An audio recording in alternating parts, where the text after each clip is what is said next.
So ఇవాళ topic phase 3 data structures. So list, tuples, dictionaries, sets, list comprehensions and structures లోపల loop వెళ్ళి మనము for use చేసి item లిస్ట్‌లో, డిక్షనరీస్‌లో ఉన్న ఐటమ్స్ అన్నీ ఎలా డిస్‌ప్లే చేయాలి అనేది చూద్దాం. సో లిస్ట్ అనేది ఆర్డర్డ్ వన్ అండ్ మ్యూటబుల్ అంటే చేంజ్ అవుతుంది. సో ఈ ఎగ్జాంపుల్‌లో ఇప్పుడు మనము ఫ్రూట్స్ అపెండ్ చేస్తున్నాము లాస్ట్‌లో.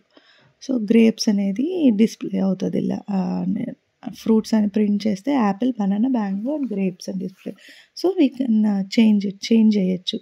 సో టుపుల్స్ అనేది చేంజ్ చేయలేము. సో ఇవి ఎక్కడ యూజ్ చేస్తామంటే ఎక్కడైతే మనం చేంజ్ చేయకుండా మనకి కలెక్షన్ ఆఫ్ ఐటెమ్స్ కావాలన్నప్పుడు ఇది టుపుల్ యూజ్ చేస్తాం. సో అదే మనము ఇక్కడ ఇనిషియలైజ్ చేస్తే ఎర్రర్ అనేది వస్తుంది. సో ఎందుకంటే టుపుల్ అనేది చేంజబుల్ కాదు కాబట్టి. డిక్షనరీ అంటే ఏంటంటే ఒక కీ దాని వాల్యూ అనేది ఉంటుంది. ఇప్పుడు ఇక్కడ ఎగ్జాంపుల్‌లో చూడండి నేమ్ అనేది కీ. కీకి వాల్యూ ఏంటి? మార్క్స్‌కి దాని వాల్యూ. సో అలాగా. సో ఇక్కడ కూడా మనము కొత్త ఎంట్రీస్ యాడ్ చేయాలి అని అంటే student of grade equal to A. Grade అంటే కీ, వాల్యూ దానికి వాల్యూ ఇస్తున్నాం. సో ఇలాగ యాడ్ చేయొచ్చు. సెట్స్ అనేది అన్‌ఆర్డర్డ్‌గా ఉంటది. ఆర్డర్ వేలో ఉండదు. కానీ డూప్లికేట్స్ కానీ ఉంటే డిలీట్ అయిపోతది. ఇప్పుడు ఈ ఎగ్జాంపుల్‌లో ఐటమ్స్‌లో యాపిల్ అనేది 2 టైమ్స్ రిపీట్ అయింది. మనం దాన్ని ప్రింట్ చేసామనుకో ఆ సెట్‌ని దాంట్లో యాపిల్ అనేది 1 టైమే ఉంటుంది. సో డిలీట్ అయిపోతాయి డూప్లికేట్స్ అనేది.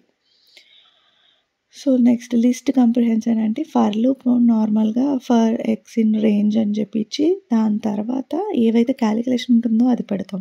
అలా కాకుండా ఒక్క లైన్‌లో పెట్టేదాన్ని లిస్ట్ కాంప్రిహెన్షన్ అంటారు. లిస్ట్ కాంప్రిహెన్షన్ కానీ ఏదైనా. కాంప్రిహెన్షన్ అంటే ఒక లైన్‌లో కోడ్ అంతా ఉండేది.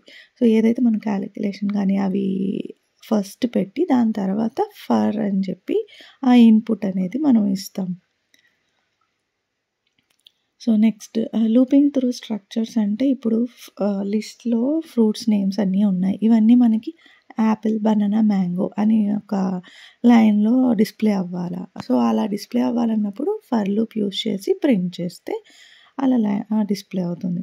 సో అలాగే డిక్షనరీ కూడా ఏందంటే ఆశ 90, రవి 85. సో అట్లాగా డిస్‌ప్లే అవుతుంది. సో ఆ లూప్ ఫర్ లూప్ లోపలికి వెళ్ళి ఈచ్ కీ వాల్యూ అనేది డిస్‌ప్లే అవుతుంది.